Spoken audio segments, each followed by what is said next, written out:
Hello everyone, nubkeks here. Welcome back to Nubraids. We have some quick news for the start of the week. But here's the thing, we are still, spoiler warning, very much in waiting mode to see what else is coming, because surely there will be big stuff later in the week. This is the new news, though, that you guys won't have seen before. On Tuesday, the 4th of March, planning to launch an extra legendary event for Sacred Shards. So yeah, if you get a legendary, you get a second one for free.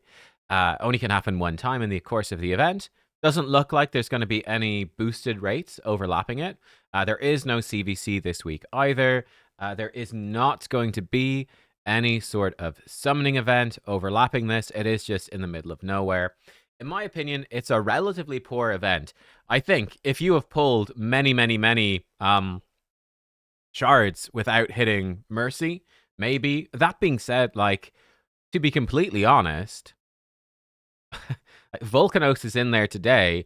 I would rather have, even though it's a terrible chance, I would still rather have personally an X15 chance of Volcanos, which is, I think, rough rule of thumb. If you got a legendary, 7% chance, rough rule of thumb to get him, 93% chance at somebody else.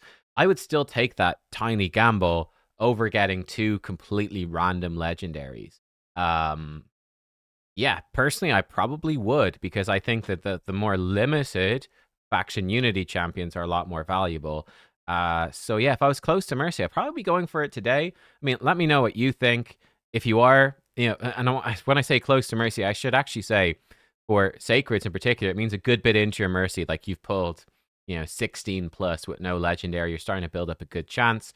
Yeah, I don't love this event, and I think Sacreds are, you have to save them up over time. It just takes time to build them up. They are pretty much never, ever worth buying. So you have to save them up, and they are so impactful for completing summoning events. And yeah, we should have a new fusion, new anniversary event. In fact, they did tease the new fusion. Let me bring it up for you. Okay, so this is actually the official Raid Shadow Legends teaser for the new fusion. Let's check it out. I can even turn the music on, turn it down a bit. I don't know how loud that's going to be for you guys. Yeah, I was kind of waiting to talk about this until we saw some kit details. Why is the quality so bad? I don't know how YouTube shorts work. Professional YouTuber, by the way. But now still doing some dancing. Here he is. This is the new fusion. Looks cool.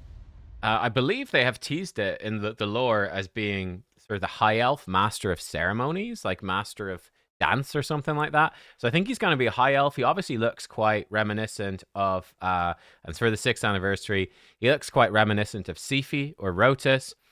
We'll see exactly what he's going to do. I don't know, but I'll do a full video whenever we hear. I'm expecting the fusion to start later this week, but we'll see. So yeah, in short, I personally would not recommend pulling for the Sacred 1+1 event, the extra legendary event. If I had an abundance of Sacreds and was well into Mercy, I'd probably just be going for Volcanos. And if I did not have an abundance of Sacreds, or if I was also not close to Mercy, but I had plenty of Sacreds, I would personally be waiting for the Anniversary Fusion and the Anniversary events. So that's what I would recommend. Now, we also do have a summon pool, which probably gets the award for the worst set of legendaries and arguably epics in the game. The epics are okay. I mean, there's a Geomancer in there. But yeah, gosh, this is rough. You know that the legendaries suck when they reduce the price.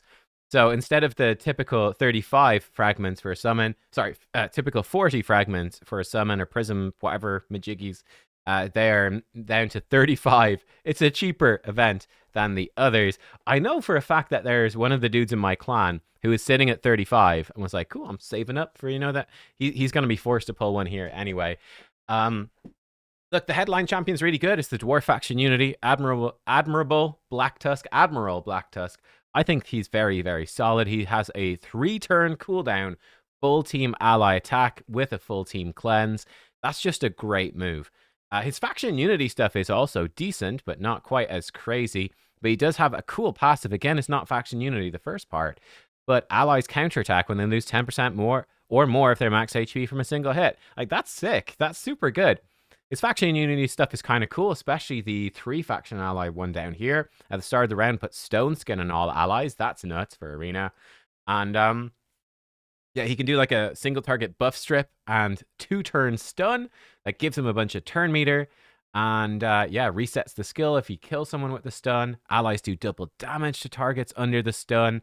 Yeah, he becomes pretty fun with the faction unity, but by default, he's also a really good, an amazing ally attacker, and actually pretty darn solid counter attacker just by default. I mean, I certainly think that it's almost inevitable, I would think, we'll get more Fire Knight stages at some point in the game, and he is likely going to be extremely good for doing Fire Knight, right? Fire Knight hard, all the ally attacks, all the counter attacks, and you could put him in with Newt. Yeah, I mean, the dude's got to be MVP for Fire Knight hard, which I don't know. Will it ever be important to farm it again? Who knows? But if it is, he will eventually be certainly be top tier for that. I think he'd be fun in general. So I think he's good. I think there is one free summon. Yeah, there's one free summon in Sand Devil. I'm guessing the Soul Chase tournament, there might be one summon in there as well. Again, I would not recommend going for this Soul Chase tournament. I don't believe it's overlapping any boosted summons. I don't think there's any boosted summons. And again, it's not for any event. So personally for me, as you know, I am go away. I pulled my Immortal Soul Stones during the 2x, 5, and 6 star. And I'm saving my Immortals. I'm saving up. I'm trying to turn my big essence into red essence. I'm trying to get Marius to 6 star.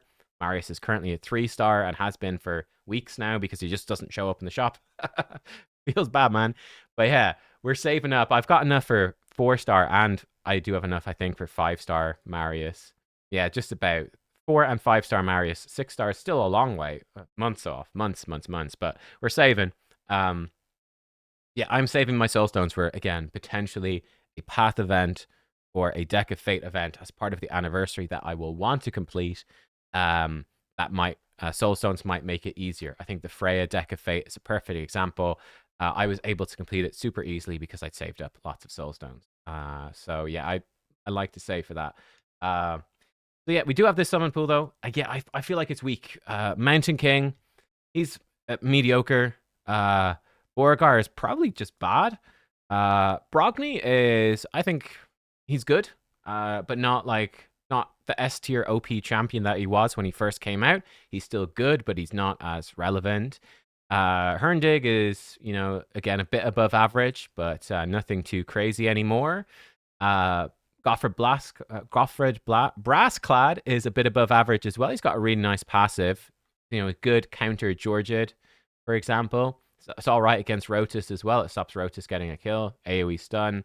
He's not bad, but he's nothing insane. Kira, visually really cool, but she's nothing too special. She's average. Molly's a bit above average. Again, she was very strong in Hydra for a while. I think she's, again, there's plenty of other options, and Samar is, again, average at best. So I think you've got pretty poor legendaries in here. None of these are chase legendaries. Like, it's nice to have a Brogni, a Goffred, a Molly, even Herndig's decent, and the rest you can really, I think, live without. I actually don't have most of these. I actually don't have Mountain King, Beauregard, Molly, Kira, or this guy. I'm missing 5 of the 8. So, in theory, for me, exciting, right? But no, I'm like, I'm not pushed, honestly, for any of them. The epics, pretty mixed bag. Morag is really good, but you do get a free copy from the Plarium Points program. So I think she's not too important to get, but she's nice. Geomancer is obviously one of the best, the best epic in the game, arguably. Second best. He's up there. Fire Gun's actually quite good. And yeah, the rest are kind of mid. Melga's good too. Bilja is pretty good, actually. Damage dealer, good for Dark Fae. Yeah, I think Gristle Jarl's just not great. Rearguard is average. Canelli is quite decent for some solo strategies, but I don't know how important they are.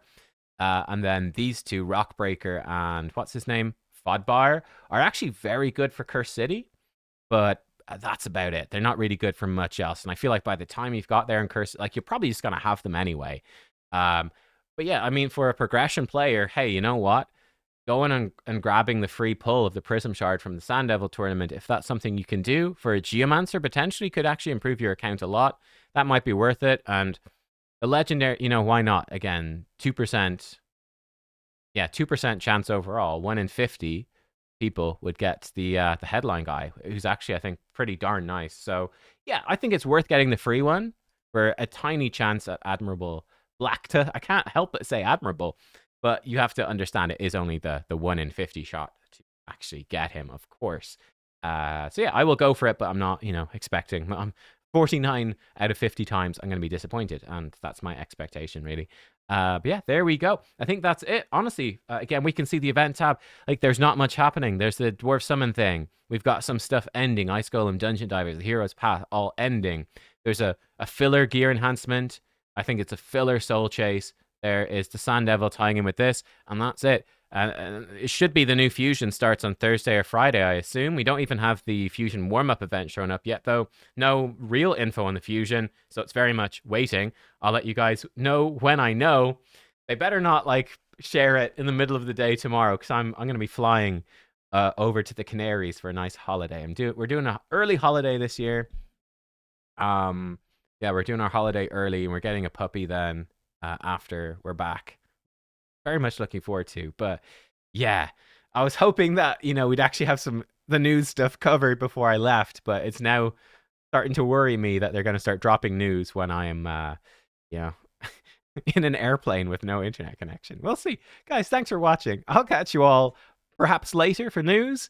And yeah, I don't know, probably later anyway, if not, or tomorrow. We'll see. Thanks for watching. Let me know what you think of these events. I think it's pretty much skip and wait. That's my opinion. We'll see. See you next time. Goodbye.